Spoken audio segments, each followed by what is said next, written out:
प्रियंका जी, मैं ये हर चीज को जब हम ये विषय रख रहे थे तो हमारे सामने ये समय को किसी एक विचारधारा से क्यों जोड़कर देखा जाता है, और जो संकट की बात हम करते हैं तो उस पर भी हम एक्सट्रीम जाते हैं। हमें लगता है कि दो तरह के लोग हैं।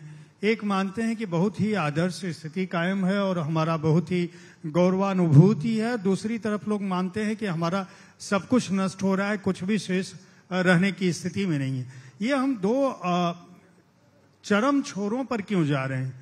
हमारे समय से और हमारे साहित्य से ये संवाद और संतुलन की स्थिति कहाँ पे पहुंची है? ये ऐसा क्यों नहीं है कि हमें ये समझ में आना चाहिए कि ठीक है, दो विचार हो सकते हैं, दो लोग हो सकते हैं, उनके बीच परस्पर विवाद हो सकता है तो संवाद भी हो सकता है।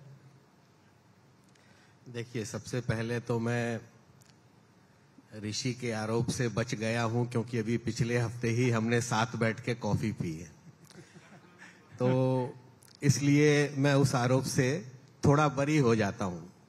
और अब आता हूं इस विषय पर। देखिए, भारत प्रारंभ से ही एक बहुलतावादी देश रहा है। विभिन्न धर्म, विभिन्न जातियां, विभिन्न भाषाएं, विभिन्न संस्कृतियां, और उन्होंने इन इतने हजार सालों में 5 से 7 हजार साल अगर हम मान लें तो मिलजुल के रहना लगभग सीख लिया है। तो मैं उतनी विभिन्नता देखता नहीं हूं। इधर हाल के समय में जरूर कुछ एकांगी प्रयास ऐसे हो रहे हैं कि हमें एक ही रंग दिखाई पड़े, इंद्रधनुष के 7 रंग दिखाई न पड़े, लेकिन ऐसा संभव नहीं है जैसा कि ये देश है, जैसा कि इस देश का मिजाज है। तो भारत में अगर आप हैं जहां विभिन्न मतवादों में शास्त्रार्थ की परंपरा रही है, आपस में विचार विमर्श की परंपरा रही है, हमारे यहाँ तमाम दर्शनों में नास्तिक दर्शन जो हैं वो कम महत्व रखते हो, ऐसा भी नहीं है। तो हम विभिन्नता को मान्यता देने वाला देश और समाज रहे हैं, तो वो मुख्य संकट हमारा है नहीं और हो नहीं सकता। अगर उसके छोटे मोटे जो प्रयास भी हमें दिखाई पड़ते हैं वो सफल होने वाले नहीं हैं। अब आता हूं ये साहित्य के संकट पे। बार बार अपने मूल विषय पे हम लौट के आते हैं कि एक वर्ग कहता है कि साहित्य पे तो बहुत भारी संकट है, दूसरा, जैसा अभी जयप्रकाश जी ने कहा, कि उनको कोई संकट दिखाई ही नहीं पड़ता, उनको लगता है सब कुछ तो अच्छे से हो रहा है, बिना बात का हल्ला आप मचा रहे हैं।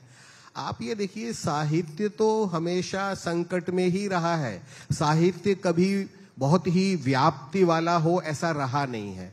आप 8वीं शताब्दी में भवभूति हुए, वो भी यही कहते थे, कालो ह्यम निरवधि विपुला च पृथ्वी, यानी समय, उनको इतनी निराशा थी कि मुझे कोई समझ नहीं रहा है, तो वो कहते थे कि पृथ्वी इतनी बड़ी है, समय इतना विशाल है, तो कभी न कभी कोई न कोई तो होगा जो मुझे समझेगा। यानी 8वीं शताब्दी में भवभूति को ये अंदर से भाव था कि मुझे समझा नहीं जा रहा है, ये साहित्य का संकट है।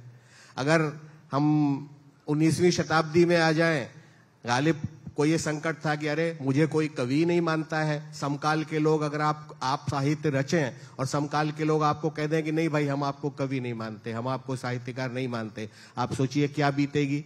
गालिब को कहा गया कि आप तो कवि ही नहीं हैं, तो गालिब को कहना पड़ा। उनका एक शेर है, 100 पुश्त से है सेवाए, क्या आगे कहते हैं, सिपहगरी पेशाए आबा सिपहगरी, कुछ शायरी जरिए ही इज्जत नहीं मुझे। वो कहते हैं मत मानो मुझे शायर, हमारे पूर्वज तो लड़ाके रहे हैं, सैनिक रहे हैं, तो मैं सैनिक हो जाऊंगा, आप मुझे कवि मत मानिए। यानी कितना निराश एक कवि हुआ होगा जब उसका समाज उसको कवि मानने को तैयार नहीं है। और रविन्द्रनाथ ने भी अकेलापन महसूस किया होगा कि रविन्द्रनाथ कहते हैं कि जोदी तोर डाक सुने के ना आशे तबे एकला चलो रे। अगर कवि कह रहा है कि भाई कोई आपके साथ ना आए और आप ऐसी स्थिति में आपको अकेले ही चल पड़ना चाहिए, तो कवि समझ रहा है कि हमारा समाज ऐसा है कि किसी बात के लिए आप निकलें तो लोग आपका साथ नहीं देंगे। तो संकट में हम हमेशा रहे हैं और इस संकट के बीच ही हमने अपनी रचनाशीलता को बचाकर भी रखा है। और वही क्या कहना चाहिए, टचस्टोन जो है साहित्य की कसौटी भी वही है। चाहे जितने संकट, कठिनाइयां, नई तकनीक, नया समाज, नई भाषा की हम बात कर लें, साहित्य तब भी था, आज भी है, साहित्य रहेगा, क्योंकि जब तक मनुष्य के मन में प्रेम रहेगा, करुणा रहेगी, संवेदना रहेगी और इस पृथ्वी को, इस संसार को देख के वो चकित होता रहेगा, साहित्य रहेगा। हम साहित्य को बचाएंगे और साहित्य हमें बचाएगा। मुझे तो ये महसूस होता है।